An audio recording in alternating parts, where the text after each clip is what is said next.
Hi, everybody. Welcome to today's episode of Chatting with Sam.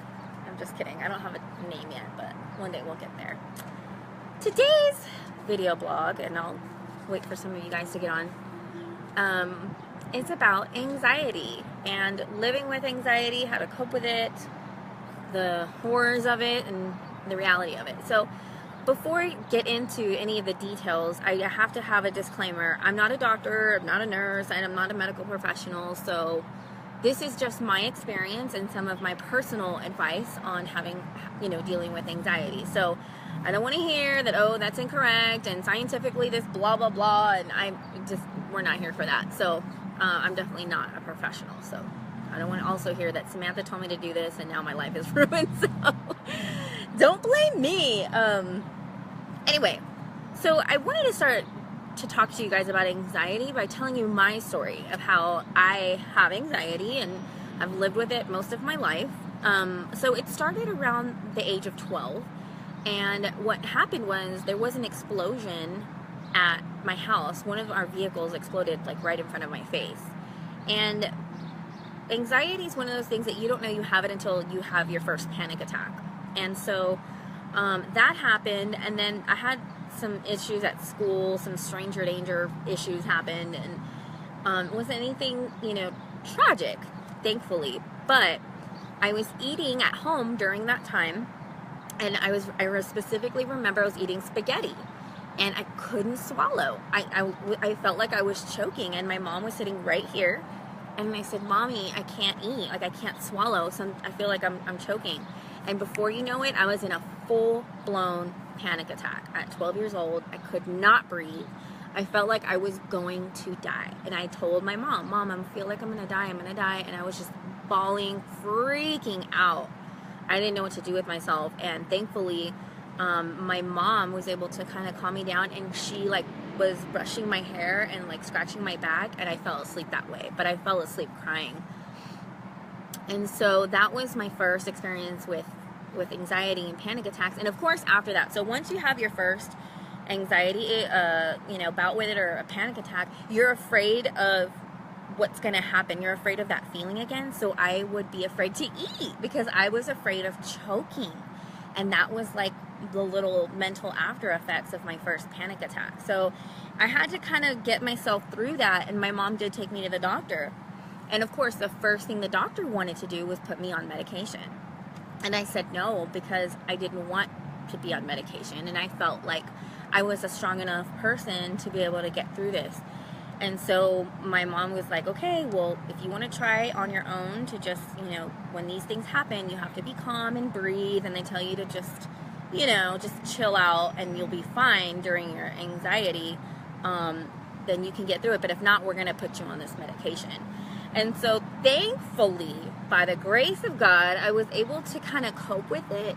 And it would come back every now and then, but no, I never really had really bad panic attacks until in my early 20s, I was in an emotionally abusive relationship. And this guy would yell at me and scream at me and tell me horrible things. Well, here we are. I'm at the movie theater with this ex of mine, and boom, I go into a full-blown panic attack, and I am freaking out at the movies. I jump out of my seat, I'm running out the door, and he's chasing me, where are you going? And you can't speak. When you're having an anxiety attack, you can't tell somebody, oh, this is what's happening to me, and this is what, I don't know, you just, no. The words, you're just in panic mode. The brain is in fight or flight mode. That's what they say, right? So you're just not conscious or aware enough to say what's happening to you. And of course, I had a jerk of a partner who was like, ew, what's wrong with you? Why are you acting like that? You're a big baby. Why are you crying? So that makes it even worse. And so, and then of course in my 20s, college, being broke, all your life situations, everybody tells you your 20s are a roller coaster. And so my anxiety was through the roof. It was crazy, starting a business, having a baby, that was a surprise of my life. I tell her she's my little sweet surprise because she wasn't planned. And so all of those things caused my anxiety. And so in this journey, I have been able to cope with it and being able to fight through it. And anxiety is real. So if somebody ever tells you it's all in your head, it's not real, it's not happening, it's because you bring it on yourself, that's a lie, because it is real and it is happening to you. It is something that's mentally, there's some sort of chemical imbalance, or there's some sort of neuro, whatever you want to call it, happening to where your brain goes into fight or flight mode. Now, for everybody, they all have the root, there's a cause, there is a root, a reason of why your anxiety gets triggered. And so I think that's something that you need to ask yourself. What triggers your anxiety? Is it a life experience? Is it something traumatic that happened? Does it happen only when you get overwhelmed?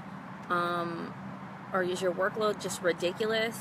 Some people have anxiety because life is happening to them out of their control. So sometimes somebody in your family dies, and then you lose your job, and then you can't pay the bills, and then the baby gets sick. So when a bunch of things happen at one time to you that were out of your control, that will also cause your anxiety. And I say those things because I want you guys to understand that this is not your fault. Can anxiety be brought on because of your own wrongdoing? Yeah, it can. When you overload yourself and you know you shouldn't be, yes. But sometimes life just sucks. Bad things happen to good people. God never promised rainbows and sunshine every day. He promised that there will be storms, but he also promised that he'd be there with you and that you'd get through it. So, back to what is the root. Find out what it is that really gets to you. I know what triggers my anxiety. Just now that I'm older, I can kind of figure it out. So I know that drama and violence gets my anxiety going. So I definitely can't be in a relationship with somebody who causes my life drama. Anybody who yells at me or is kind of like violent and angry, I can't deal with that. That causes my anxiety to go through the roof. So any bad relationships, I'm like, I can't. I'll stay single forever to have this place of peace. Trust me.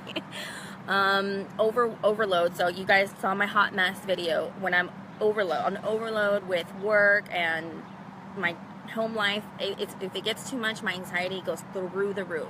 So that's why my balance of my everyday battle of balance is extremely important to me. So I know that if it's 5 o'clock, I need to go home. Unless I have an event or something is happening, the work has to stop.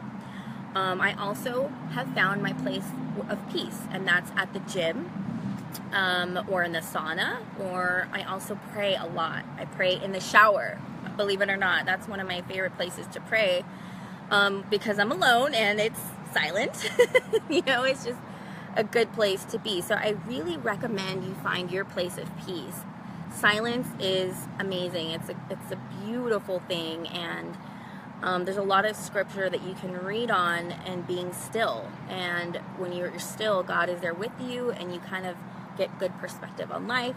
Prayer is extremely important. I can't express enough how important prayer is for your anxiety. And just whether you believe in God or not, just meditate. Just meditate and say, thank you, universe, thank you, world, and be grateful in your prayer. So what I do is I wake up and I say, thank you, God, for the air I'm breathing. Thank you for another day of life.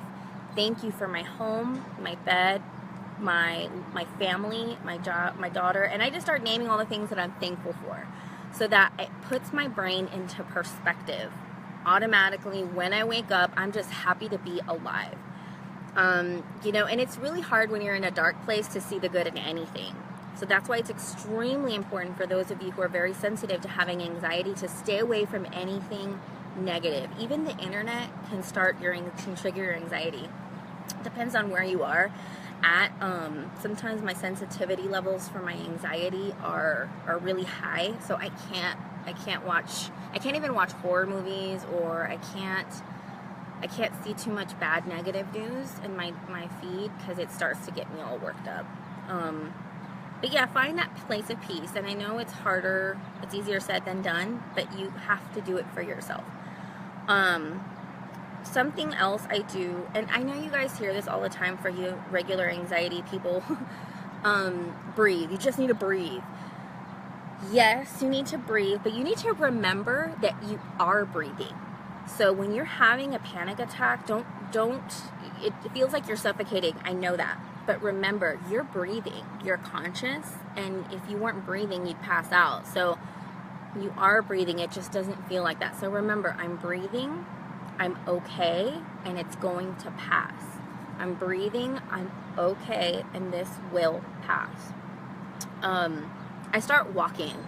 If I feel that anxiety coming on, I go outside and I just do a walk around the block, because that helps release that energy, that irritated energy that I have inside, and then I forget about it. It takes a good 10 minutes, so at least give yourself a 10-minute walk.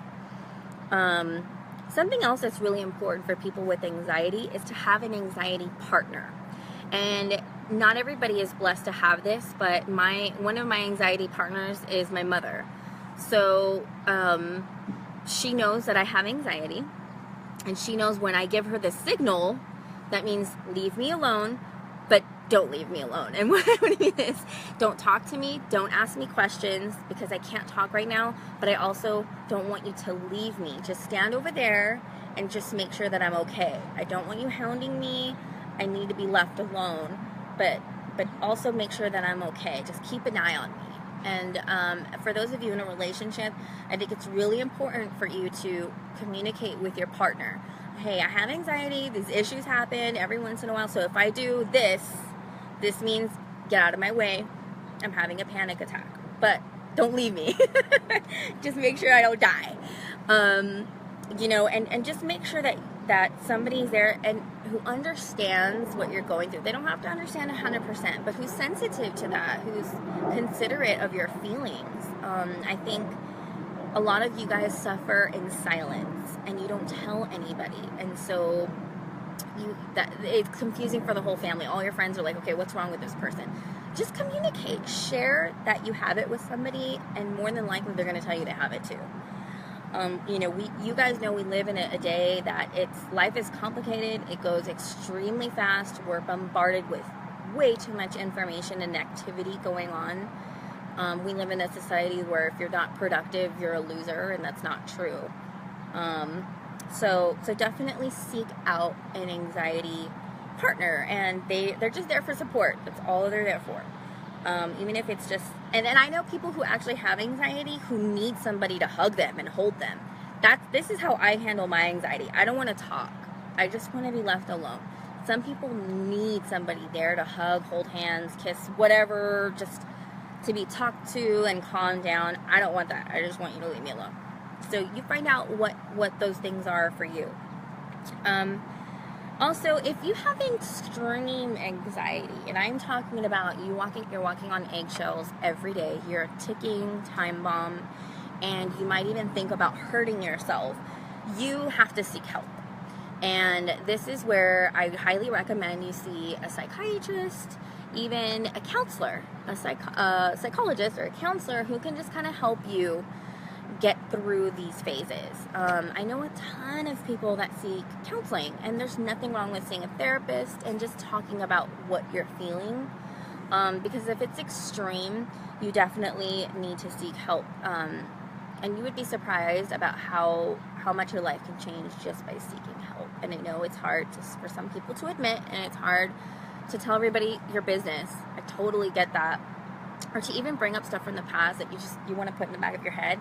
But that stuff from the past that you're burying and that's in the back of your head, that's what's causing your anxiety. So if there is a solution to letting that go, whether it's just seeking counseling or getting on some sort of medication, do it. Because I promise you, you will feel so much better and your life will change for the better if you just seek help. Just talk to somebody about it. Don't live life and I say this in all of my blogs, life is meant to be enjoyed. It's not meant to be endured in a negative way. So find out what it is that's causing your anxiety. Find out what you can do to get back to your place of peace. And if it's really extreme and it's causing you to be depressed and to where you can't even live a normal life, then you need to seek help. And I say this because I think it's funny, but I am an advocate of medical marijuana because I feel like if it was legal, I'd be all about it. I say this openly. A lot of my friends know that I'm all about. I'm all about medical marijuana and the benefits of it, but unfortunately it's illegal. So we have to find ways to get through this together without marijuana. I'm sorry. One day it may not be that way, but you know. So yeah, I really hope that this blog, you know, you guys know we can go on and on. I really hope that this blog about anxiety will help you. You're not crazy. You're not crazy. You're definitely not alone. A lot of us live with it, but you don't have to put up with it forever. So, I hope these tips helped you, and if you guys have any feedback, any websites, I know somebody was really kind enough to send me a group on Facebook. I'll share it in the feed. There's an anxiety group on Facebook where people just talk about how they cope with it and what they do to get through it. And I'll share that with you guys. If there's any books, prayers, anything, share it with each other. Put it on my feed, and I think this will definitely help you guys. Don't suffer in silence. Definitely don't do that. And pray. Just really pray and ask God, ask the universe to bring you some sort of peace and some sort of coping mechanism. Something else that I do, and I did mention it before I wrap, is I have control of certain things, and I think that's why my behaviors are the way they are, because there's things that I can control, like my finances. So I kind of obsess with things like some people obsess about the gym because they feel like they can control their health and their physical fitness because they do have some sort of control over it by being at the gym and eating healthy, doing, you know, eating right and all that. And in my control, I do it, and that's how I exert that icky energy. It's like, okay, you know what? I can't control these things happening to me, so I can't worry about it, but I am going to control this. And those are the things I do to make myself feel better. So definitely think about something like that. And also remember, you can't control everything. So if you're worried about little things, don't do it. You've got to let it roll off your shoulders, because you will live your life miserable if you're worried about everything. Imagine if God came down and told you, hey, this is how your whole life is going to roll out. This is what's going to happen in chapter 1. This is going to happen in chapter 2, and so on and so forth. And this is the end. Goodbye. You don't know what's going to happen. You never will. And you can't control it. You can only do you every day to the best of your ability. So get that in your head, and I bet you $1 million that's also going to help you release some of your anxiety. I have a giveaway, everybody. I do have a giveaway. We have 2 tickets to the Yacht Rock Review concert this Friday night, 8 o'clock at the Aztec Theater. And apparently this is a really cool 70s cover band, and we went on their website. We got these tickets, went on their website, and found out everybody loves them, and they're really cool. So if you and your lovely partner want to go out, or a bestie want to go out Friday night, comment Yacht Rock Review on our timeline, and the first person to comment will win these tickets. I hope that was helpful.